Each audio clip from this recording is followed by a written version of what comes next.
देखिए, नए साल का आज दूसरा दिन है और शुभ समाचार में आपसे नए साल में मुलाकात का पहला दिन है।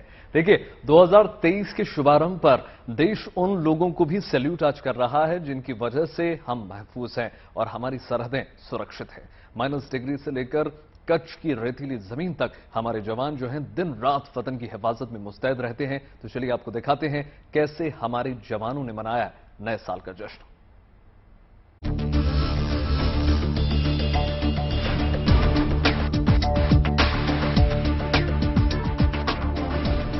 मौसम कैसा भी हो, दिन हो या रात हो, ये कदम कभी नहीं रुकते। ये सजग निगाहें हर पल देश की सरहदों को महफूज रखती हैं। इनका फौलादी इरादा दुश्मन को कभी फन उठाने का मौका नहीं देता। सीमा पर गश्त करती इन महिला प्रहरियों का ये जज्बा देखिए। सर्द रातों में बीएसएफ जवानों की ये जोशीली कदमताल सरहदों को महफूज रखती है और इस दिशा में अब महिला दस्ता भी महत्वपूर्ण भूमिका निभा रहा है। सीमा सुरक्षा बल के जवान पूरी मुस्तैदी के साथ इस अद्भुत जज्बे के साथ अपने काम को अंजाम दे रहे हैं। ये कच्छ के लाबी बॉर्डर का इलाका है जहां जवान पूरी गर्मजोशी के साथ अपनी ड्यूटी निभाते हुए नए साल का स्वागत कर रहे हैं। ये साल 2023 को इनका पहला सैल्यूट है। इस अवसर पर इन जवानों ने अनूठे अंदाज में देशवासियों को नए साल की शुभकामनाएं भी दी। तम्मेलरिगू ಹೊಸ ವರ್ಷದ ಶುಭಾಶಯಗಳು। जय हिंद। सीमा सुरक्षा बल के परिवार की तरफ से पूरा भारतवासियों ने मोगली बधाई साहब। सीमा सुरक्षा बल परिवार तरफ থেকে সমস্ত দেশবাসীকে নতুন বছরের অনেক অনেক শুভেচ্ছা। जय हिंद। அனைவருக்கும் வணக்கம்। இந்திய எல்லை பாதுகாப்பு படை சார்பாக அனைத்து இந்திய மக்களுக்கும் இனிய ஆங்கில புத்தாண்டு நல்வாழ்த்துக்கள்। जय हिंद। सीमा सुरक्षा बलच्या परिवारातर्फे समस्त देशवासियांना नवीन वर्षाच्या लाख शुभेच्छा। जय हिंद। सुरक्षा बल तरफથી तमाम लोकांनो नवा वर्षની शुभकामनाओं। जय हिंद। बेशक इनकी भाषा अलग है, जुबान अलग है, लेकिन भाव एक, जज्बात एक, अंदाज एक। और यही इस देश की ताकत है। सरहद पर तैनात देश के ये वीर जवान नए साल का स्वागत कर रहे हैं, लेकिन अपने अंदाज में। जहां आपने हमने पार्टी मनाकर झूम नाच कर नए साल का स्वागत किया, वहीं कच्छ की मरुभूमि में बीएसएफ के जवानों ने सरहद की निगहबानी करते हुए नए साल का स्वागत किया। यकीनन देश की सुरक्षा का ये प्रण, ये जज्बा बेमिसाल है। Bureau report, good news today.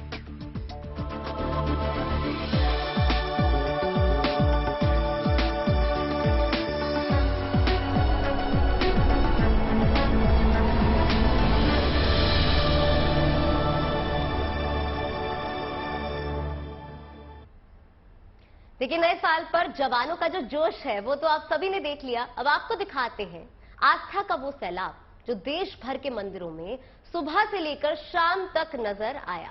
देश के प्रसिद्ध मंदिर दिन भर प्रार्थनाओं से गूंजते रहे। मंगल कामना के साथ हजारों लोगों का भगवान की चौखट पर पहुंचने का सिलसिला चलता रहा। जाने माने तीर्थों पर भक्तों का सैलाब देखते ही बनता है। आसनसोल से लेकर उदयपुर तक और अयोध्या से लेकर मथुरा तक मंदिरों में भक्तों की भारी भीड़ जो है वो नजर आई।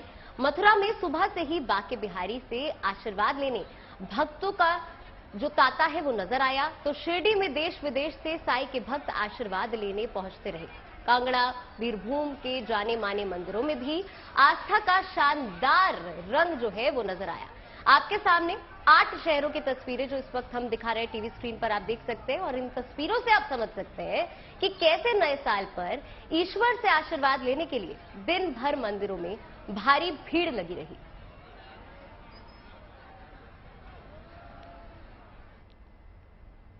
देखिए, जाहिर सी बात है कि नए साल में हम सभी जो है नए लक्ष्य की ओर बढ़ना चाहते हैं, कामयाबी हासिल करना चाहते हैं। इसी भाव को लेकर बड़ी तादाद में भक्त जो हैं देश भर के मंदिरों में पहुंचे और उन्होंने नव वर्ष में शुभता और सफलता की कामना की।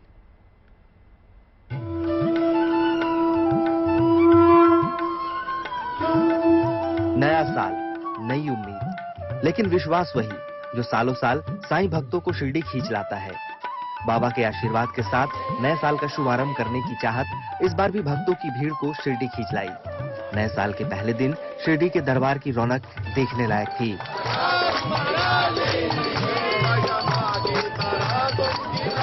इस अवसर पर बेंगलोर के एक भक्त ने अपने आराध्य को सोने का मुकुट अर्पण किया। 228 ग्राम सोने के इस मुकुट की कीमत 46,70,000 रुपए बताई जा रही है। हम कोई देने वाले नहीं है, सब बाबा का है, सब उनके चरणों में अर्पण है। जैसे कहते हैं ना, तेरा तुझको अर्पण क्या लागे मेरा, तो मेरा कुछ भी नहीं है, सब बाबा का है। कटरा में माता वैष्णो देवी के दर पर भी भक्तों का हुजूम लगा रहा। नए साल की उमंग और तरंग के साथ ही यहाँ की फिजाओं में भी भक्ति और आस्था के रंग घुले थे।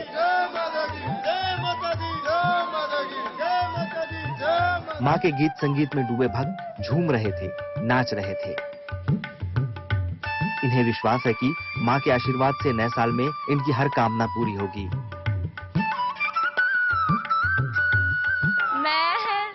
मैं मांगूंगी कि ये साल सबके लिए बहुत अच्छा हो, बहुत सारी खुशियाँ लेके आए माता रानी। और सबकी अपनी अपनी विश है, तो विश बताई नहीं जाती है, तो मैं विश नहीं बताऊंगी कि मैं क्या मांगने वाली हूँ। हाँ, चलो बुलावा आया है, माता ने बुलाया है। नए साल से मैं चाहूंगी कि जितना हो सके हम प्रकृति के लिए अपना प्रेम जागृत करें और प्लास्टिक यूज नहीं करें जितना हो सके। और देश के लिए मैं मांगना चाहूंगी, सर्वे भवन्तु सुखिना, सर्वे सन्तु निरामया, सर्वे भद्राणि पश्यन्तु, माँ कश्चित् दुख भाग भवेत्। माता के जयकारों और भजनों की गूंज से कटरा सराबोर दिखा। वहीं कांगड़ा के ब्रिजेश्वरी धाम की रौनक भी देखने लायक थी। हजारों की तादाद में भक्त मां के दरबार में मत्था टेकने पहुंचे। 52 शक्तिपीठों में से एक ब्रिजेश्वरी मंदिर की मान्यता दूर दूर तक है। नए साल की शुभ शुरुआत के लिए भक्त यहाँ लंबी कतारों में मां की एक झलक पाने को आतुर दिखे। देश के प्रमुख तीर्थ स्थलों से आई ये तस्वीरें भक्तों के उस विश्वास और उम्मीद की झलक है कि इस साल सब शुभ होगा, बेहतर होगा। देश और दुनिया में अमन, चैन, तरक्की और स्वास्थ्य का नया संचार होगा। कांगड़ा से अशोक रैना और शिरडी से नितिन मिराने के साथ bureau report, good news today. नए साल के आगाज के साथ मंदिरों के शहर काशी में चारों तरफ फूलों की महक बिखर गई, क्योंकि लोग धर्म, आस्था, मोक्ष, सांस्कृतिक और आध्यात्म की नगरी वाराणसी में फूलों से नए साल का स्वागत कर रहे हैं। ऐसे में यहाँ फूलों की बिक्री भी काफी ज्यादा बढ़ गई है। वाराणसी के मलदैया इलाके की फूल मंडी में तरह तरह के फूल देखने को मिल रहे हैं। जाहिर है, फूलों की डिमांड बढ़ने से किसानों के चेहरे भी काफी खिल गए हैं। लोग मंदिर में चढ़ाने और घरों को सजाने के लिए फूल जो है वो लगातार खरीद रहे हैं। सबसे ज्यादा डिमांड गुलाब के फूलों की है, लिहाजा बाजार में कई किस्म के गुलाब मौजूद हैं।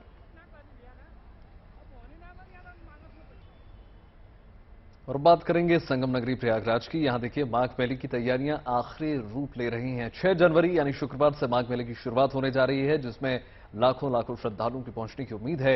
ऐसे में यहां सुरक्षा को लेकर चाक चौबंद इंतजाम है और तमाम तैयारियां कर ली गई हैं। खास बात यह है कि इसे महाकुंभ से पहले रिहर्सल माना जा रहा है और जनवरी 2025 में प्रयागराज में संगम किनारे महाकुंभ मेला लगेगा।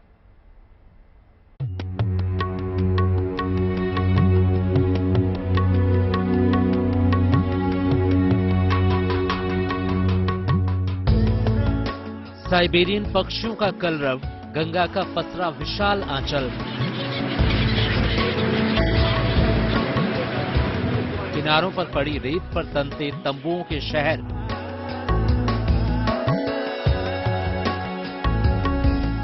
तीर्थराज प्रयागराज की यही तो पहचान है। तैयारियां पूरी हो चुकी हैं, अब इंतजार है तो बस श्रद्धालुओं का, जब संगम नगरी में श्रद्धालुओं का जमावड़ा होगा माघ मेले के लिए। हर साल यहां लाखों की तादाद में श्रद्धा भाव के साथ श्रद्धालु पहुंचते हैं, जिनके लिए बड़े पैमाने पर एक पूरा शहर बसा दिया जाता है। इस बार 700 हेक्टेयर का इलाका माघ मेले के लिए चुना गया है। इसे 6 सेक्टर में बांटकर शानदार इंतजाम किए जा रहे हैं। यहाँ सुरक्षा इंतजाम से लेकर सीवेज व्यवस्था तक की जिम्मेदारी को पुख्ता कर दिया गया है। दावा ये भी किया जा रहा है कि इन तैयारियों का मकसद प्रशासन को कुंभ के लिए तैयार करना है। जनपद प्रयागराज में पावन संगम तट पर 6 जनवरी को माघ मेले का पहला स्नान होगा। इसके संबंध में हम लोगों ने सारी तैयारियां कर ली हैं। मेले को लगभग 650 सेक्टर में बसाया गया है, जिसमें 6 सेक्टर बनाए गए हैं। हर सेक्टर में एक एसडीएम रैंक का प्रभारी है, उसके साथ एक डिप्टी एसपी रैंक का अधिकारी है, जो कि उसके साथ पुलिस की सहायता के लिए लगा हुआ है। मेले की शुरुआत 6 जनवरी से हो जाएगी। वैसे तो हर साल यहाँ माघ मेला लगता रहा है, श्रद्धालु भी आते रहे हैं, लेकिन 2017 में यूपी में बीजेपी सरकार और योगी आदित्यनाथ के मुख्यमंत्री बनने के बाद 2019 में अर्ध कुंभ मेले ने जिस तरह की सुर्खियां बटोरी, उसके बाद से माघ मेले की तस्वीर हर बरस बदलती चली गई। श्रद्धालुओं के साथ यहाँ आने वाले साधु संतों का अनुभव भी इसे लेकर बदल चुका है। तीर्थराज प्रयाग की देवभूमि पर समस्त देवी देवता पौष पूर्णिमा के बाद यहाँ पधारने लगते हैं। यह समस्त देवताओं की भूमि है, सारे तीर्थों की भूमि है, महाराजाधिराज तीर्थराज प्रयाग की भूमि है, जहाँ कल्पवास करने वाले लोगों की कल्याण भी होता है, उन्हें अर्थ, धर्म, काम और मोक्ष की प्राप्ति भी होती है। इस बार माघ मेले के लिए बनाई गई व्यवस्थाओं पर गौर करें तो हर सेक्टर में एक सेक्टर मजिस्ट्रेट और डीएसपी की तैनाती की गई है। मेले में 10 सुविधा केंद्र बनाए गए हैं। 500 बेड की डोरमेट्री भी मेला क्षेत्र में दी गई है। ड्रोन कैमरे से मेले की निगरानी व्यवस्था है। अरेल क्षेत्र में 20 टेंट की टेंट सिटी बनाई गई है। माघ मेले में 14 थाने, 38 पुलिस चौकियां, 15 फायर स्टेशन बनाए गए हैं। 2500 पुलिस वालों की तैनाती की गई है। साथ ही स्वास्थ्य विभाग की मदद से सर्विलांस टीम बनाई गई है, जो कोविड की जांच करेगी। यहाँ अलग से वेंडिंग जोन भी बनाया गया है, ताकि लोगों को खाने पीने की सुविधा भी मिल सके। खास बात यह है कि आसपास के इलाकों के घरों की लाइटिंग की गई है, ताकि वो मेला क्षेत्र से अलग ना दिखे। यहाँ पर साधु संतों का आना शुरू हो गया है, उनके जो आश्रम है वो बनना शुरू हो गए हैं और यहाँ पर हजारों श्रद्धालु कल्पवास करने के लिए आते हैं। उनकी सुरक्षा व्यवस्था प्रॉपर पुख्ता कर ली गई है। प्रयागराज में 6 जनवरी से माघ मेले की शुरुआत हो रही है, इसके लिए पूरी तैयारियां की जा चुकी हैं। Pankaj Srivastava, Good news Today, Prayagraj. तो चलिए अब आपको बताते हैं कि माघ मेले में कैसी है स्नान की तैयारियां और वो कौन कौन सी तारीख है जिस दिन संगम नगरी में भक्त आस्था की डुबकियां लगाने के लिए उमड़ेंगे। तो देखिए, इस माघ मेले में 6 जनवरी को पौष पूर्णिमा को पहला स्नान होगा। इस तिथि को लेकर मान्यता है कि पौष पूर्णिमा की रात चंद्रमा अपनी 16 कलाओं से परिपूर्ण रहता है। तो बहुत शुभ दिन है और साथ ही साथ देखिए 6 जनवरी के बाद श्रद्धालु जो है 14 और 15 जनवरी को महास्नान के लिए संगम तट पर उमड़ेंगे। मान्यताओं के अनुसार अगर हम बात करें तो देखिए, गंगा ने मकर संक्रांति के दिन ही राजा सगर के 60 पुत्रों का जो है उद्धार करके उन्हें मोक्ष प्रदान किया था। साथ ही साथ संगम तट पर तीसरा बड़ा स्नान मौनी अमावस्या के दिन यानी 21 जनवरी को होगा। कहते हैं कि इस दिन जो है ग्रह योग से गंगा का जल अमृत के समान हो जाता है। संगम तट पर 26 जनवरी को बसंत पंचमी का स्नान होगा। इस दिन गंगा में स्नान को भी शास्त्रों में बेहद खास बताया गया है। वहीं 5 फरवरी को माघी पूर्णिमा पर भी श्रद्धालु भारी संख्या में संगम तट पर जुटेंगे। बिल्कुल, देखिए जिसके बाद जो है 18 फरवरी को महाशिवरात्रि का जो संगम नगरी पवित्र स्नान की गवाह बनेगी और तमाम लोग इसमें हिस्सा बनेंगे। बिल्कुल, और संगम नगरी से अब आपको लेकर चलते हैं मेघालय के चेरापूंजी। तो देखिए, चेरापूंजी का नाम तो आपने कई बार सुना ही होगा। जी हाँ, ये वही जगह है जहां भारत में सबसे ज्यादा बारिश होती है। हालांकि इस समय चेरापूंजी की चर्चा किसी और वजह से है और वो है यहाँ मौजूद लिविंग रूट ब्रिज। जी हाँ, क्या है इस ब्रिज की खासियत और क्यों ये सुर्खियों में है, जानिए हमारी इस खास रिपोर्ट में।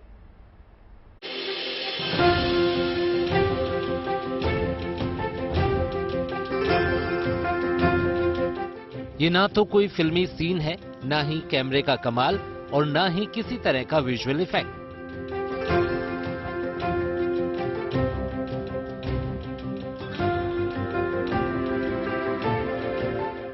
ये हिंदुस्तान के हुनर का वो अद्भुत नमूना है जिसे कुदरत की बदौलत इंसान ने अपने हाथों से सजाया है। जड़ों का ऐसा जीता जागता पुल है ये, जिसे देखने अब दूर दराज से लोग आ रहे हैं।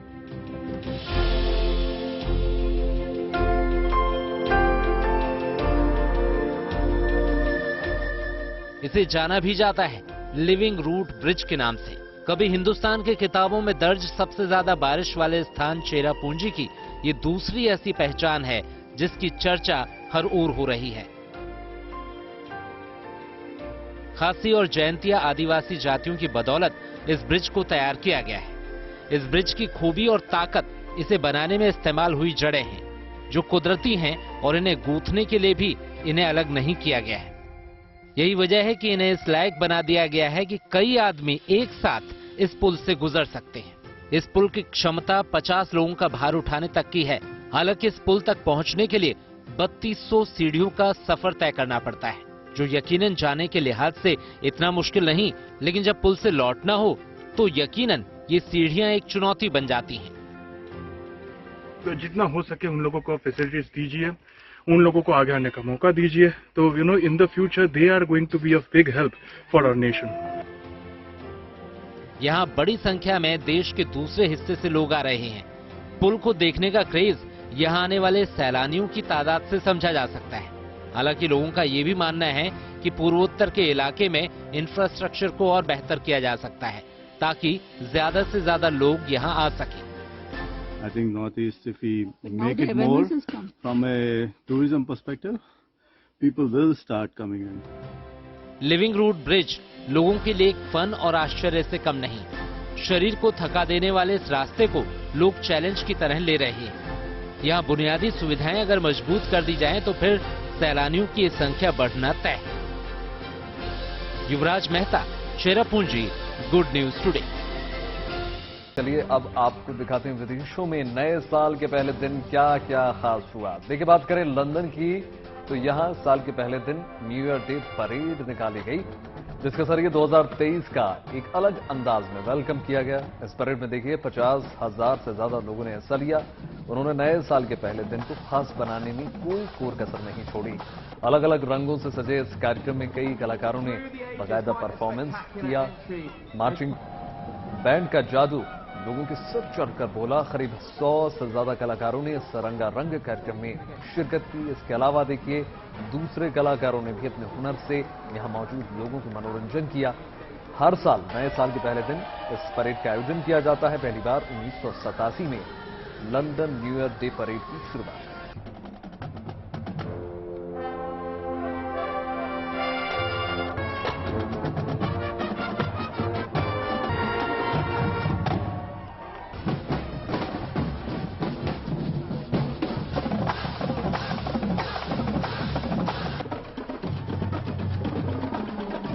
Is quite a spectacular entry as so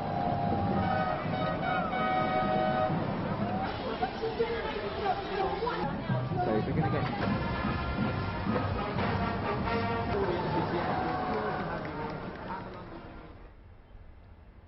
Holland में भी नए साल का स्वागत अलग तरीके से किया गया। यहां हॉलैंड की राजधानी द हेग में बड़ी संख्या में लोगों ने नए साल के पहले दिन समंदर में डुबकी लगाई। असल में इन दिनों पूरे यूरोप में कड़ाके की ठंड पड़ रही है। इसके बावजूद ये लोग समंदर किनारे पहुंच गए। फिर ये सभी समंदर की तरफ दौड़ लगाते हुए नजर आए। यहाँ उन्होंने बर्फीले पानी में कई बार डुबकियां लगाई। बताया गया कि पूरे हॉलैंड में अलग अलग जगहों पर 50,000 से ज्यादा लोगों ने इसी तरह ठंड की परवाह किए बिना समंदर में बेफिक्र डुबकी लगाई, जिनमें बड़ी संख्या में महिलाएं भी शामिल रही।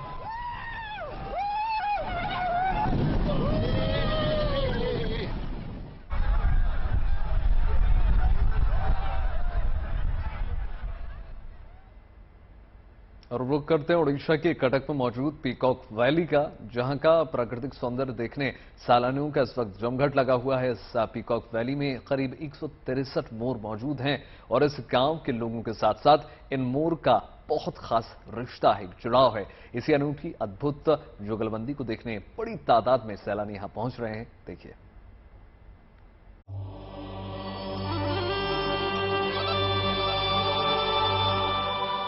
एक मशहूर कहावत है कि जंगल में मोर नाचा किसने देखा, लेकिन कटक के इस गांव में जब मोर नाचते हैं तो दुनिया देखती है।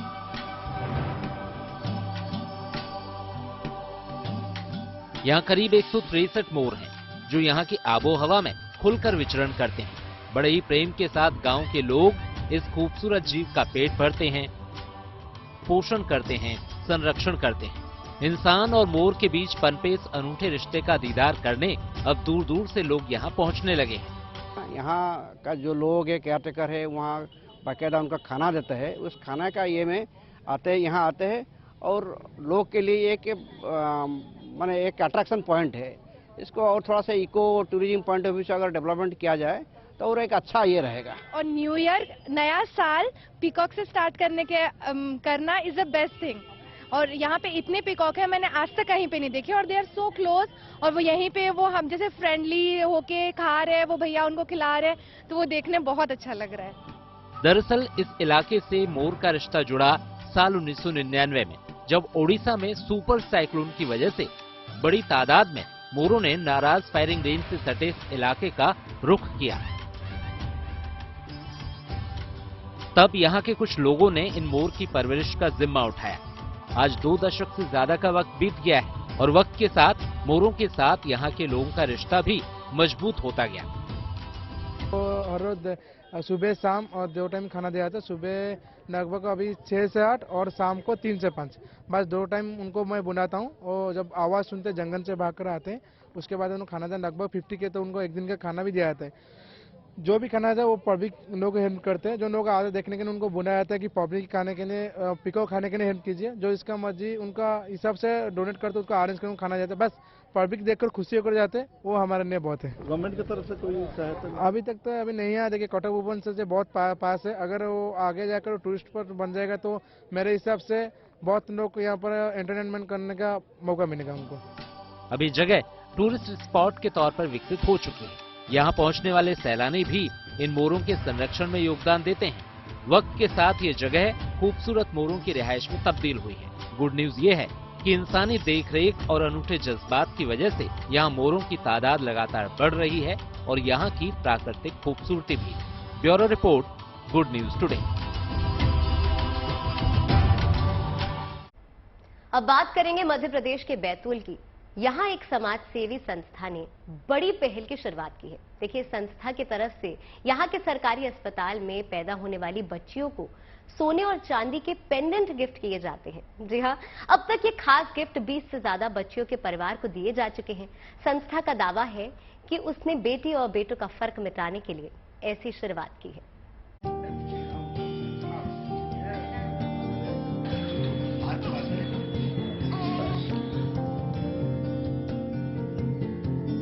मान्यता है कि पैदा होने वाला अपनी किस्मत साथ लाता है। इन बेटियों को ले लीजिए। एमपी के बैतूल जिले में सरकारी अस्पताल में पैदा हुई इन बेटियों के हिस्से में सोने और चांदी के पेंडेंट आए हैं। दरअसल शहर की एक संस्था की तरफ से सरकारी अस्पताल में पैदा होने वाली बेटियों को चांदी और सोने के पेंडेंट दिए गए। इनमें से 2 सोने के पेंडेंट दिए गए तो वहीं 21 चांदी के पेंडेंट नवजात को दिए गए। इस पहल के पीछे का मकसद बड़ा साफ है, बेटे और बेटियों का फर्क मिटाना। आज भी समाज में ऐसे उदाहरण मिलते हैं जब बेटियों के पैदा होने पर खुशियां मनाने से लोग परहेज करते हैं। यही वजह है कि इन समाज सेवियों ने अपनी तरफ से एक संदेश देने की कोशिश की है। मतलब जो बेटियां पैदा होती हैं उनको हम गोल्ड और सिल्वर के कॉइन डिस्ट्रीब्यूट करते हैं। आजकल वो जमाना गया है जब बेटा और बेटी में जब फर्क होता था, आजकल इक्वल माना जाता है। तो हम उतनी खुशियां मनाते जितना बेटा होता है वो बेटी होती है ना, हम इक्वल खुशियां मनाना चाहते हैं लोगों के साथ। यहाँ मैटरनिटी वार्ड में मौजूद महिलाओं को श्रीफल दिए गए, जबकि बेटियों को माता की चुन्नी उड़ाकर उन्हें देवी रूप बताने की कोशिश भी की गई। जिन्होंने बेटियां जन्मी हैं उन्हें भी खुशी है, क्योंकि लक्ष्मी का अवतार मानी जाने वाली बेटियां लक्ष्मी मां के हाथों में रखवा रही हैं। हमारे को बेटी हुई है तो संस्था वाले आए थे, उन्होंने उसको सम्मानित किया, चांदी का लॉकेट दिया है, नारियल दिया है और मैं बहुत खुश हूँ कि मुझे बेटी हुई है। समाज में बेटियों के प्रति बदलाव की ये मिसाल एक असर के तौर पर काम करे। जरूरी ये है, अच्छी बात यह है कि ये पहल सिर्फ बैतूल तक सिमटी नहीं है, बल्कि देश के कई हिस्सों में देखने को मिल जाती है। बैतूल से राजेश भाटिया के साथ bureau report, good news today. और बात नए साल में मिलने जा रही रफ्तार की कर लेते हैं। देखिए, दुनिया के सबसे लंबे यानी दिल्ली मुंबई एक्सप्रेसवे के पहले चरण का अगले महीने उद्घाटन होने जा रहा है और देश की राजधानी दिल्ली को आर्थिक राजधानी मुंबई से जोड़ने वाला ये एक्सप्रेसवे 6 राज्यों को जोड़ेगा। चलिए आपको दिखाते हैं कि क्या है इस एक्सप्रेसवे की ताजा अपडेट, प्रगति क्या हुई है, देखिए।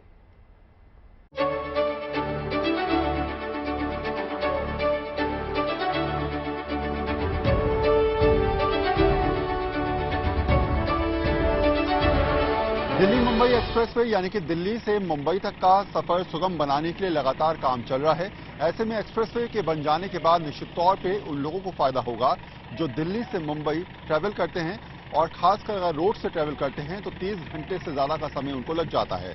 लेकिन ये रास्ता जब ये एक्सप्रेसवे बन जाएगा तो महज 12 घंटे का रह जाएगा। इसके अलावा ये भी कहा जा रहा है कि 2023 के अंत तक इसका पहला फेस बनकर तैयार हो जाएगा और आम जनता के लिए इसको खोल दिया जाएगा।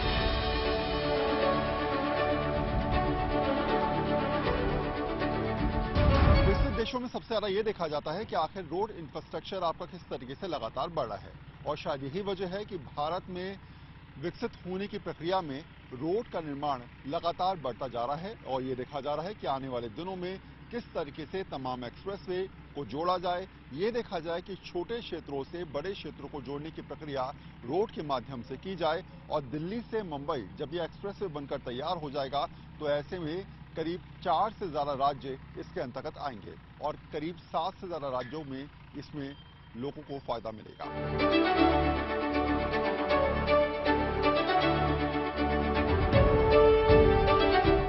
विकसित होते देश में देखा जाता है कि वहां पर रोड इंफ्रास्ट्रक्चर किस तरीके से डेवलप हो रहा है। दिल्ली से मुंबई तक का एक्सप्रेसवे जब बन जाएगा तो ऐसे में उत्तर प्रदेश, राजस्थान, मध्य प्रदेश और महाराष्ट्र के लोगों को तो फायदा होगा ही, साथ साथ व्यापार के लिहाज से भी ये बेहद अहम होगा। लेकिन इसमें सबसे खास बात यह है कि इसमें इस बात का ध्यान रखा गया है कि यहाँ पर जानवरों के लिए अंडरपास बनाए जा रहे हैं, यानी कि अगर जानवर को एक जंगल से दूसरे जंगल में जाना है तो वो आसानी से अंडरपास का प्रयोग कर सकता है।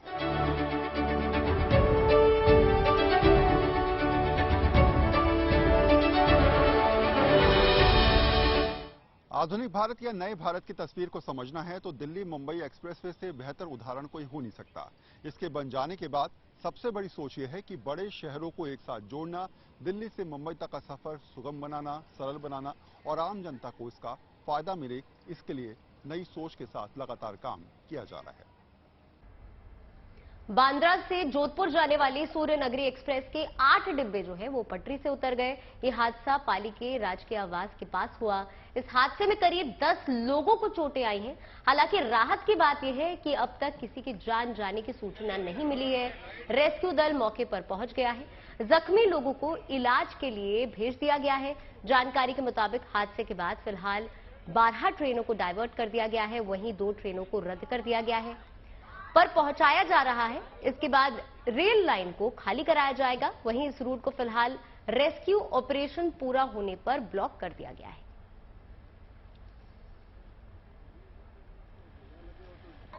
तो 3 तस्वीरें आपकी टीवी स्क्रीन पर आप देख सकते हैं। बड़ा हादसा, लेकिन राहत की बात यह है कि जान की हानि यहां पर नहीं हुई है जो सूचना मिल रही है उसके मुताबिक।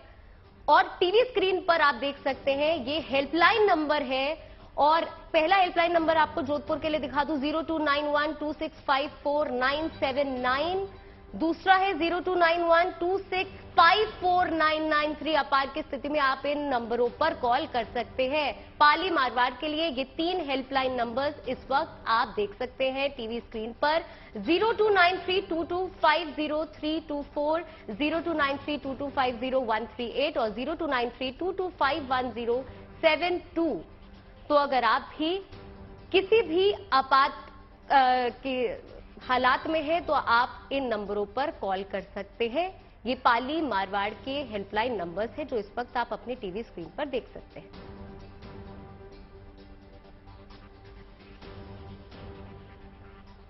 इसके साथ ही मैं आपको बता दूं जो ट्रेनें रद्द कर दी गई हैं इस हादसे के चलते वो है 14821 जोधपुर साबरमती, वहीं दूसरी है 1482 साबरमती जोधपुर।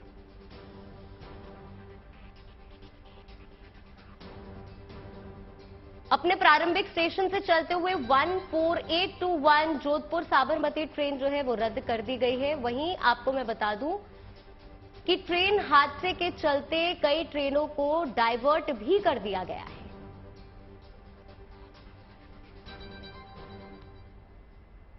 देखिए, फिटनेस जो है टीम इंडिया के लिए बड़ी चुनौती रही है, लेकिन अब इसके सॉल्यूशन के लिए बीसीसीआई तैयार है। इसके लिए बीसीसीआई ने एक खास प्लान बनाया है, जिसके तहत अब नेशनल टीम में जगह पाने के लिए खिलाड़ियों को यो-यो टेस्ट और डेक्सा टेस्ट भी पास करना जरूरी हो जाएगा। और ऐसे में अब डेक्सा टेस्ट के तहत इसके बारे में जान लीजिए, लोग चर्चा क्यों कर रहे हैं, आखिर क्या है ये। देखिए, दरअसल डेक्सा जो है हड्डियों से जुड़ा एक टेस्ट होता है और इसमें एक्सरे के जरिए हड्डियों की मजबूती को जो है मापा जाता है कि आपकी ये जो हड्डियां हैं वो कितनी मजबूत हैं। साथ ही साथ देखिए, हड्डियों में किसी तरह की फ्रैक्चर की संभावनाओं का भी इस टेस्ट से पता पड़ जाता है। ये बेसिकली अंदरूनी टेस्ट होता है। इससे देखिए, बॉडी का फैट परसेंट और वजन के बारे में भी तमाम जानकारी मिल जाती है। खिलाड़ियों के फिटनेस को लेकर एक और टेस्ट बीसीसीआई आजमा रहा है और वो है यो-यो टेस्ट। आपको वो भी समझाने की कोशिश करते हैं। देखिए, दरअसल यो-यो एरोबिक भी एक तरह का फिटनेस टेस्ट ही है। यो-यो टेस्ट में खिलाड़ी के दमखम का आकलन किया जाता है, इम्यूनिटी का आकलन किया जाता है। इस टेस्ट में 20-20 मीटर की दूरी पर रखे गए जो मार्कर होते हैं उनके बीच बढ़ती हुई गति से दौड़ना होता है, रफ्तार से। जैसे कि आपने अक्सर प्रैक्टिस के दौरान देखा होगा, विराट कोहली के कप्तान रहती है जो टेस्ट है इसको शुरू किया गया था और इसके अच्छे परिणाम देखने को मिले हैं। तो ये जो तमाम टेस्ट हैं, इसके जरिए ये सुनिश्चित जरूर हो जाएगा कि हमारी जो टीम है वो कितने ज्यादा खिलाड़ी इसके फिट हैं या नहीं।